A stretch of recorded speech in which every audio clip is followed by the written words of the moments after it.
nossos ouvidos ouviram, seja um diagnóstico médico, seja alguma causa na justiça, o que os nossos olhos eles estão vendo, eles determinam um pouco de como da nossa reação, e é isso que a gente precisa pensar nessa tarde.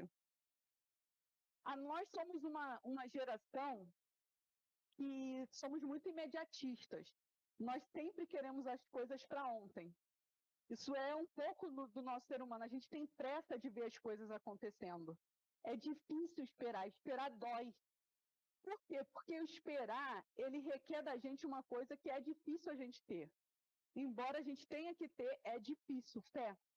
Porque o que é a fé? A fé é crer, é acreditar em algo que os nossos olhos não estão vendo, mas que a gente espera que aconteça.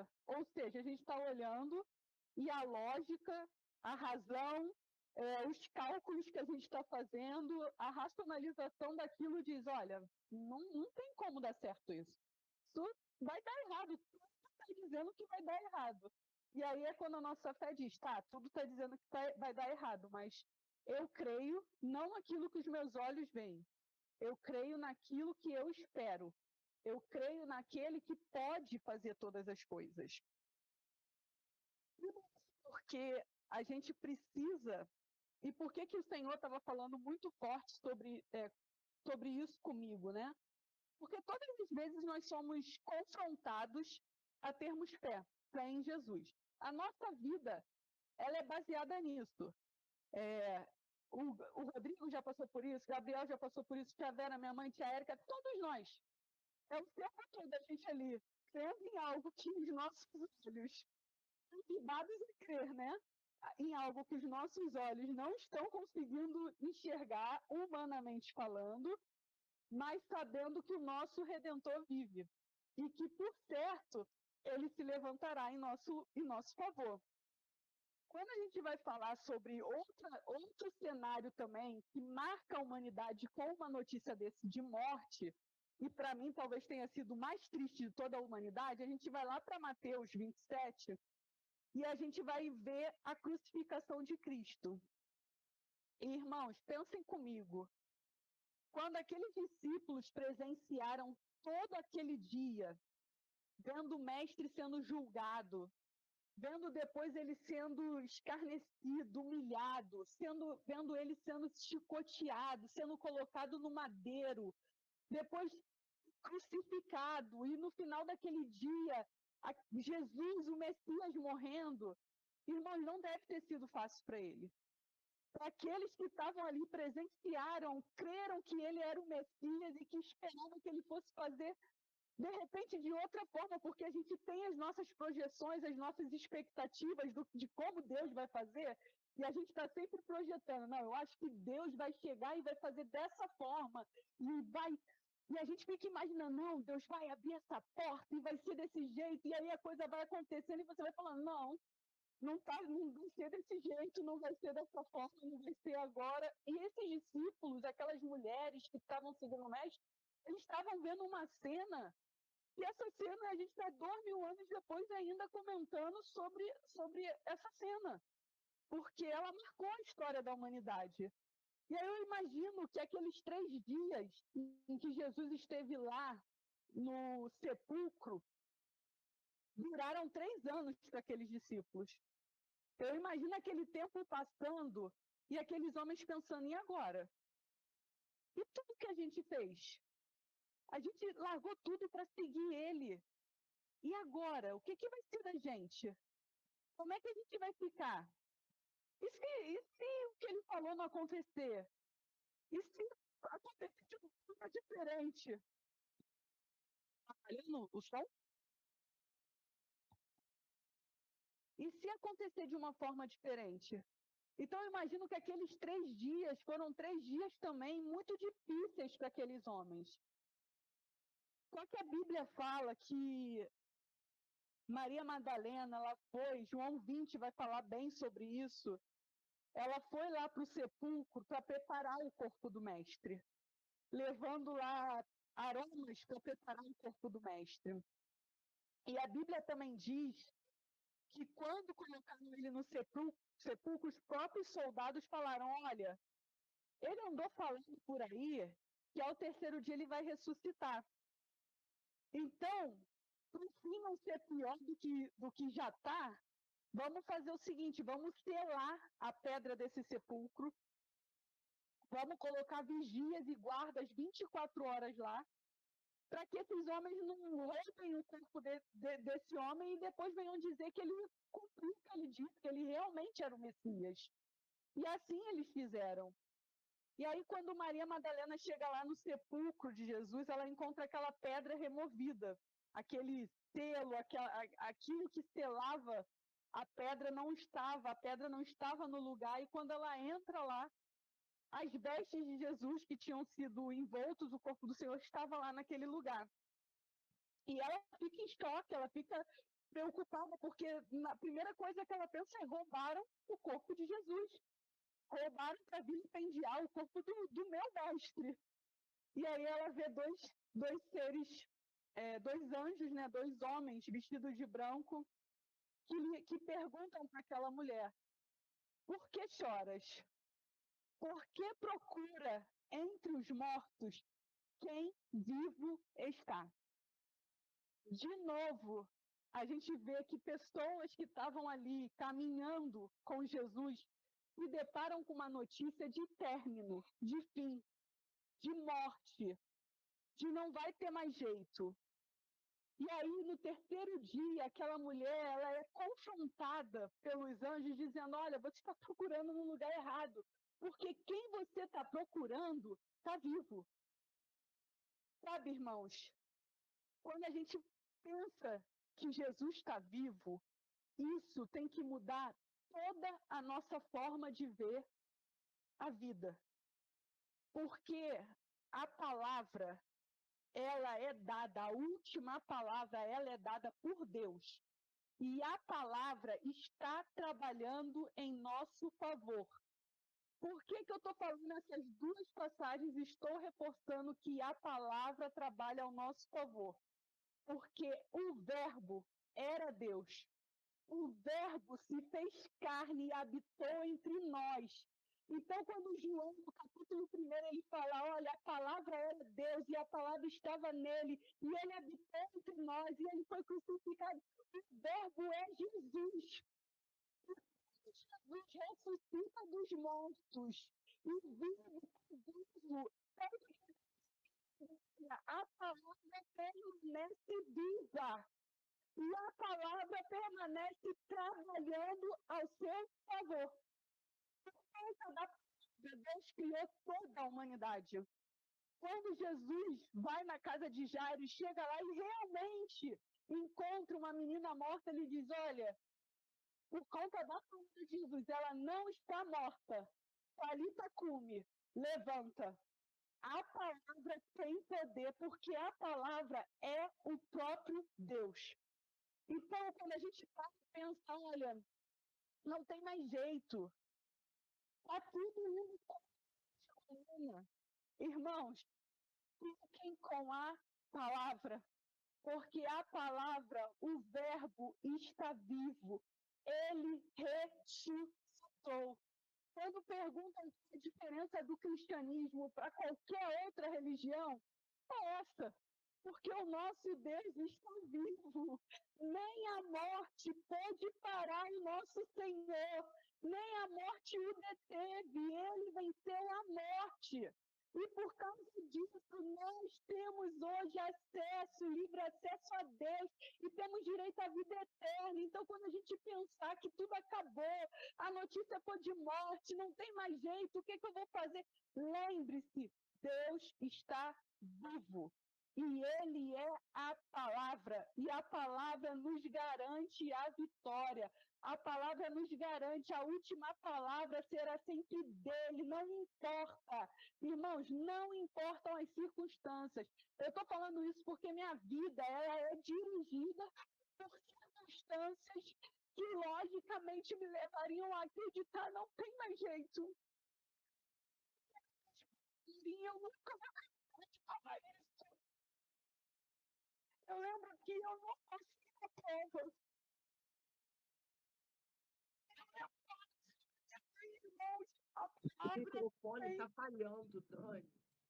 Direita aí. Senhor, melhor. E eu lembro que a oração da minha mãe foi: Senhor, eu não posso, mas tu pode. Faz o teu milagre. Irmãos, a palavra tem poder. Eu lembro que o Senhor anulou uma prova de um concurso público e hoje, irmãos, hoje eu sirvo na diretoria de ensino, onde cuida de tudo, toda essa parte. E eu vejo que é muito impossível quase você anular um concurso, porque o Rodrigo sabe disso, envolve muitos recursos, uma logística gigantesca depois que uma prova é aplicada, para você chegar a uma decisão de anular aquilo. Irmãos, é um Brasil inteiro fazendo a prova. Não é uma cidade, não é um bairro, é um Brasil inteiro fazendo novamente uma prova. Você tem que selecionar de novo militares para estarem de plantão naquele dia, para aplicar. É uma logística, irmãos. Ah, Deus anulou. Deus anulou. Porque era para eu entrar por essa porta. Então, quando Deus ele quer fazer alguma coisa, irmãos, não há diagnóstico que impeça, não há resultado que mude aquilo que o Senhor já determinou. Eu lembro que, novamente, quando eu fiz a segunda fase, eu estava em 31º lugar, eram 7 vagas, a parte discursiva da prova. Eram só 7 vagas, eu estava em 31º. Eu olhava para as circunstâncias e eu falava, não tem como. Porque quem está nos 10 primeiros lá são muito bons, eles quase gabaritaram a prova. Não tem como eu reverter esse quadro. E para a honra e glória do Senhor, eu fiz aquela prova e o Senhor me colocou em 7º lugar. Ele foi lá, me tirou de 30º e me botou em 7º. Porque a palavra, irmãos, ela trabalha ao nosso favor. Eu lembro que esse ano mesmo, eu falava para o Senhor, Senhor, eu não vou mais ser mãe. Não tem como isso acontecer. A idade está avançada, eu não vejo como o Senhor vai mudar a minha vida dessa forma, até eu casar, até eu ter filhos. E isso não é mais para mim. Eu falava isso, eu falei isso muitas vezes, irmãos, esse ano. Eu falava, Senhor, tira Ano do passado. meu coração. Oi? Ano passado. Isso, ano passado. Tira do meu coração esse desejo, porque eu vejo que ele não vai mais acontecer, porque eu estava olhando, irmãos, para a lógica humana. Eu estava tentando racionalizar da minha forma, fazer os meus cálculos, pensando, até eu casar, até eu decidir por ter filho, até isso, até aquilo, e já vou estar com 40 anos, não quero mais ser mãe com 40 anos. E Deus falando, minha filha, tenho eu trabalhado por você e tu não tem nem visto. É isso, irmãos. O verbo trabalha ao nosso favor. Quando eu soube que estava grávida, eu falei, meu Deus, como é que vai ser? Como é que vai ser tudo isso? Eu moro num apartamento pequeno. O Vitor está morando no Maranhão. Como é que as coisas vão acontecer? Porque a gente está sempre colocando diante de Deus, né? A gente vai criando os problemas e vai devolvendo para Deus. Deus, e agora, e agora, e agora? E eu lembro que... Ainda bem que ele é paciente conosco. Ainda bem que ele é misericordioso. E eu lembro que, quando eu contei para minha mãe, ela falou, olha, filha, o Senhor já tinha me falado. Ele disse que ele fecundou. Aquilo trouxe uma paz para o meu coração muito grande. Só que os irmãos sabem que os primeiros 3 meses da minha gestação foram muito difíceis. Irmãos, eu tive um sangramento no trabalho que eu falei, eu perdi essa criança, porque o sangue escorreu perna abaixo. Era muito sangue saindo. Eu falei, não tem como, eu perdi essa criança. E eu lembro que eu estava na ambulância indo para o Marcílio Dias e o Senhor, ele gritava no meu coração, fui eu que fecundei. Eu fecundei essa criança. E eu falava, Senhor, mas é muito... E eu ali ainda questionando o Senhor, Senhor, mas é muito sangue, está saindo muito sangue. E ele gritava, eu fecundei, já está fecundado, já está fecundado. E o tempo foi passando, e a minha mãe sempre falando, minha filha, você tem que casar, você tem que... Aquelas coisas de mãe, né? Você tem que casar, você tem que não sei o quê, você tem que não sei o que lá. E eu ficava, meu Deus, minha mãe não está entendendo. Tem tanta coisa acontecendo, eu agora estou grávida, eu não sei nem por onde começar. Mas Deus trabalha ao nosso favor, irmãos. Deus trabalha ao nosso favor. As coisas, elas foram acontecendo assim. Vitor, Daniele, vamos casar. Eu falei, tá, mas vai demorar, porque essas coisas demoram. No dia 19 de dezembro, eu casei para a honra e glória do Senhor. Minha filha nem nasceu e eu já estou casada. A gente, meu Deus, a gente tem que ver um apartamento, como é que vai ser? Conseguimos escolher o apartamento, conseguimos comprar um apartamento. E agora, você lá, eu aqui, como é que vai ser isso? Ele falou com o chefe dele autorizou que fosse feito de uma forma que ele pudesse ficar mais aqui do que lá. As coisas, elas foram se encaixando, irmãos, que às vezes eu fico assim, Senhor, eu não consigo nem entender, porque o trabalhar de Deus, assim, a gente fica imaginando de uma forma, mas Deus, ele vai fazendo tudo tão perfeito, que a gente fica até perplexo diante do cuidado do Senhor. E agora, no domingo passado, eu fiz um mês de casamento, né? E uma coisa que eu sempre falava para o Senhor, irmãos, eu sempre falei para Deus, quando tudo isso começou a acontecer, eu falei, Deus, eu não quero de novo passar pelo que eu já passei. Eu não quero uma pessoa que fique do meu lado, mas que não te sirva, Senhor, porque é muito cansativo isso. E agora eu vou ter uma filha, Senhor, e a minha preocupação aumenta muito mais porque eu já te conheço, mas eu preciso agora fazer com que a minha filha te conheça. E aí a responsabilidade aumenta. E eu falando isso para o Senhor, eu falei, Senhor, mas eu também não quero ficar de babá de ninguém. A única pessoa que eu vou cuidar espiritualmente vai ser da minha filha, mas eu não quero ter essa responsabilidade com uma pessoa que já é adulta, que já sabe o que é certo e é errado. É muito difícil você ter que ficar carregando alguém. Irmãos, Deus, ele ouve tudo. Deus, ele cuida de tudo. Eu lembro que o Vitor passou aí à igreja todo domingo, até quando ele não está aqui no Rio e ele está lá no Maranhão, ele sozinho, ele me avisa, ele só avisa, eu não pergunto. Isso é uma coisa que eu não faço, eu não cobro, porque eu falei que eu não faria isso para o Senhor. E aí ele mesmo fala, já estou me arrumando. Aí eu pergunto, para quê? Ele, para ir para a igreja, para o culto. Aí eu, tá bom, depois me fala como foi. E eu sempre fiz isso. E aqui a mesma coisa.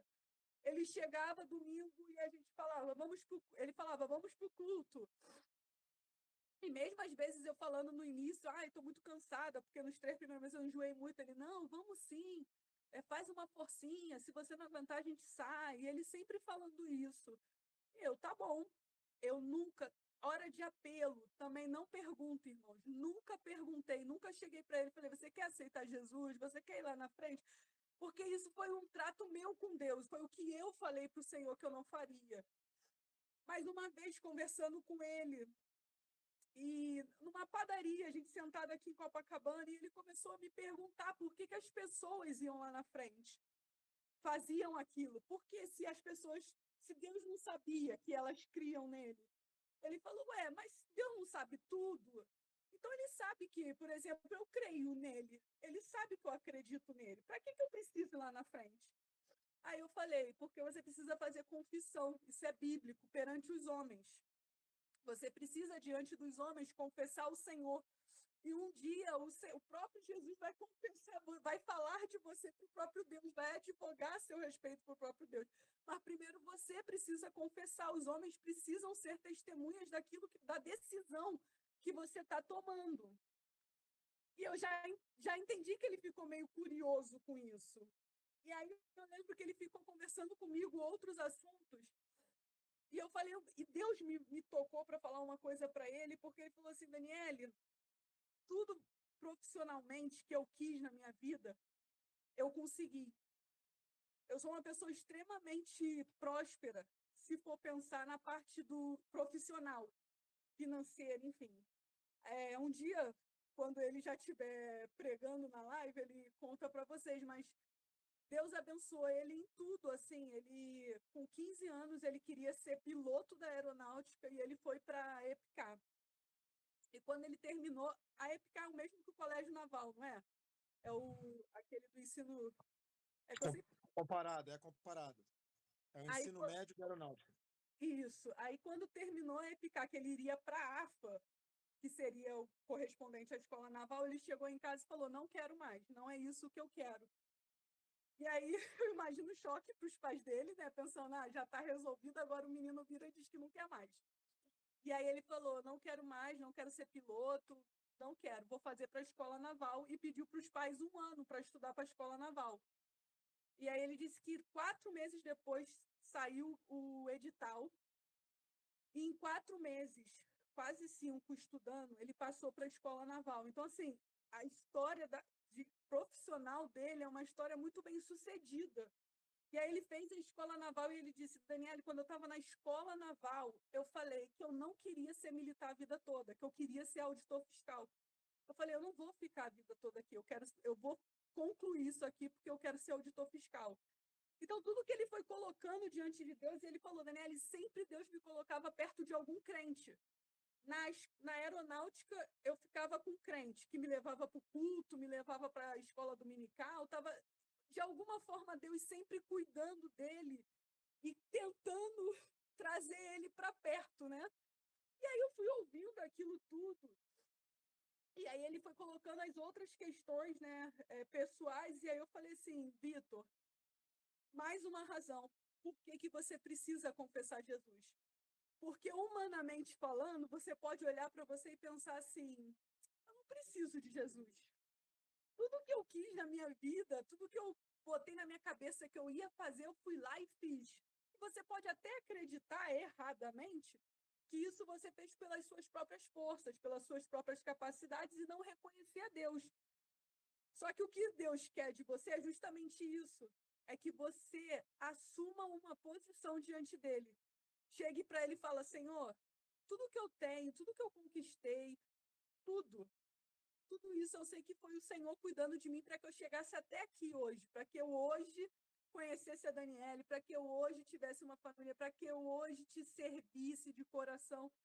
E aí eu comecei a falar com ele aquele dia lá na padaria, eu falei muitas coisas que o Senhor foi colocando. E o tempo passou, irmãos. E aí, como eu disse para os irmãos, agora, no dia 19 de janeiro, 1 mês de casada, nós fomos para o culto. E uma coisa também, no dia do nosso casamento, eu fui e falei assim, antes da gente ir para o cartório, porque eu estou tão acostumada a ter minha mãe perto e ela ser a pessoa que sempre faria isso, e ela não estava presente aqui, então não tinha quem tivesse aquela iniciativa de orar. Mas o Senhor me lembrou de fazer isso, e eu falei, não, vamos orar em ungir as alianças antes da gente ir para o cartório casar. E aí eu lembro que quando a gente começou a orar, eu não conseguia orar. Eu só falei, Senhor Jesus, e eu comecei a chorar, chorar, chorar. E aí quem fez a oração foi ele. Ele tomou a palavra e ele fez a oração, e fez uma oração assim lindíssima diante do Senhor. E eu falei, naquele dia eu falei, Senhor, é isso.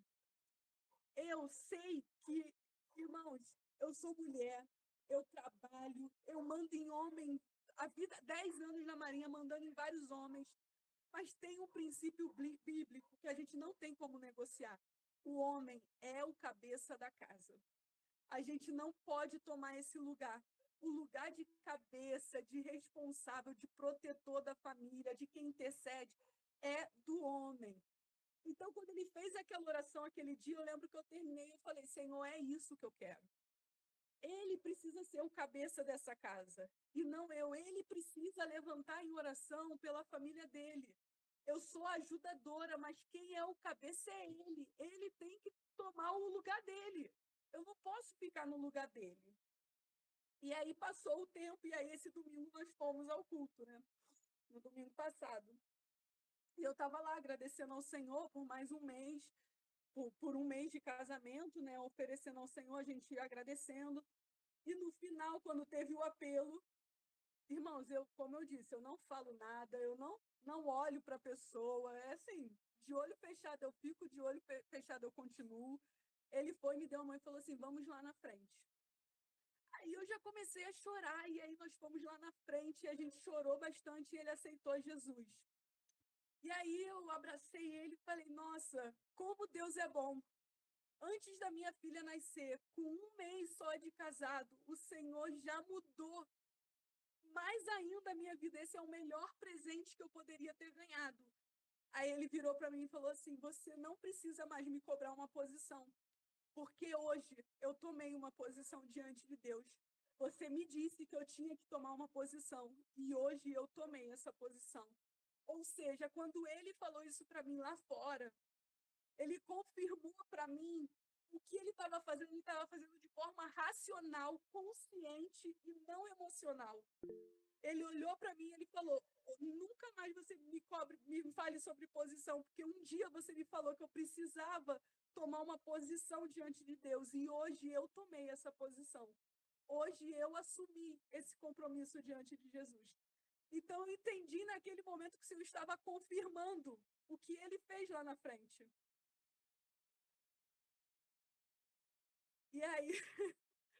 E aí, irmãos, eu fiquei muito feliz, assim, eu fiquei radiante. Eu falei, Senhor, eu não nem merecia tanto cuidado, porque o Senhor ele tem sido infinito, misericordioso na minha vida, sabe, irmãos?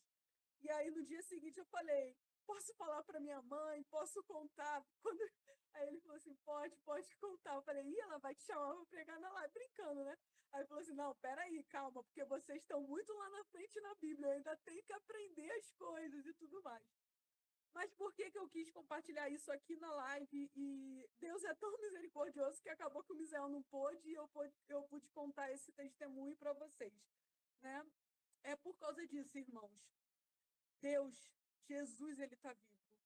E a gente não pode esquecer disso. E a palavra, ela está viva também.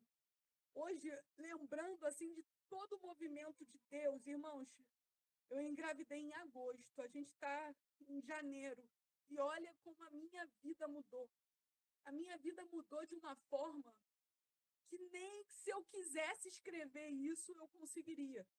Nem se eu quisesse falar assim, não, lá em janeiro, conversando contigo, com a Alice, nem se eu tivesse, eu nunca imaginar que, não, em agosto eu vou engravidar, em dezembro eu vou casar, vou comprar um apartamento, meu marido vai aceitar Jesus. Não, irmãos, não tem como imaginar o mover de Deus dessa forma. E eu estou falando isso porque essas pessoas me ouviram falar, olha, não dá para mim isso. Isso não vai mais acontecer, a idade já passou, não tem como, enfim. Mas nunca é tarde para o que Deus quer fazer na nossa vida. E Deus não é homem para que minta, nem filho do homem para que se arrependa. Deus não tem compromisso com o nosso imediatismo. Ele não olhou para mim lá em janeiro e falou assim, tá bom, porque você está aí com pressa, eu vou fazer. Não, ele falou, minha filha, tu vai ter que esperar, porque vai ser do meu jeito, como eu quero, na forma que eu quero, e é isso. E eu tive que esperar Deus fazer do jeito que ele quis. Irmãos, está infinitamente melhor do que se eu estivesse fazendo do meu jeito. Se eu fosse fazer do meu jeito, não estaria tão perfeito como Deus fazendo do jeito dele. Então, descansem o coração de vocês. Não importa a notícia que chegou, não importa se... mas a filha já morreu. Jesus está morto há 3 dias, e agora? O que vai acontecer? A palavra está viva e a palavra trabalha ao nosso favor. Talita cumi, levanta-te. A palavra tem poder, Jesus tem poder para mudar qualquer situação, qualquer cenário. Irmãos, Deus faz, e Ele faz infinitamente mais do que pensamos ou pedimos. Eu fico sentindo a minha filha mexer e eu fico, Senhor, quando que eu imaginei que isso ia acontecer? E como eu amo ficar sentindo ela mexer, me chutando, e eu fico falando com ela, porque, irmãos, era algo tão já surreal para mim que não ia acontecer, que eu nem imaginava. E hoje eu fico, meu Deus, eu tenho que arrumar o quartinho, eu tenho que comprar isso, eu tenho que comprar aquilo, e o Senhor provisionando todas as coisas. Então, assim, irmãos, a palavra de Deus hoje, nessa tarde, para os nossos corações, tudo isso que eu contei, irmãos, podem acreditar. Eu talvez seja a mais pecadora de todos nós aqui, a que menos merecia o cuidado do Senhor. Mas se Ele mudou a minha história, se a palavra dele trabalhou ao meu favor, se o próprio Deus trabalhou ao meu favor, por que não trabalharia ao seu favor? Por que não mudaria a sua história? Jesus, ele tem os métodos dele, mesmo quando a gente não consegue compreender, e muitas vezes eu não conseguia. Muitas vezes eu chorava e falava, Deus, eu só queria entender o porquê. E talvez eu nunca entenda o porquê que as coisas tiveram que se desenrolar como se desenrolaram. Mas o fim delas, irmãos, o fim é melhor do que o início. O fim é melhor do que o início. Tem um final para todos nós, tem um fim que está lá guardado no Senhor. E todos nós, quando estivermos vivendo essa etapa, nós vamos olhar e falar, Senhor, como Tu é maravilhoso, como Tu é bom, como Tu é misericordioso, e como o Senhor ainda trabalha em nosso favor. Eu, quando fui no hospital, na quarta-feira, né? Que eu encontrei os lábios e a Sara lá, eu já estava sensível, porque eu estou muito sensível, e quando ele me mostrou a foto da altura do lugar que ele caiu, eu saí de lá, olhei para o Vitor e falei, se a gente não vê Deus nisso, se a gente não vê um milagre nisso, a gente não vê mais nada. Porque era para a gente estar enterrando ele, para a gente estar chorando, para minha prima estar viúva. E a poderosa mão do Senhor fechou a sepultura. E aí o Vitor falou, mas agora ele quebrou o braço. Eu falei, olha, o que a gente pode não compreender o que Deus está fazendo, mas pode ter certeza que é para um fim infinitamente melhor.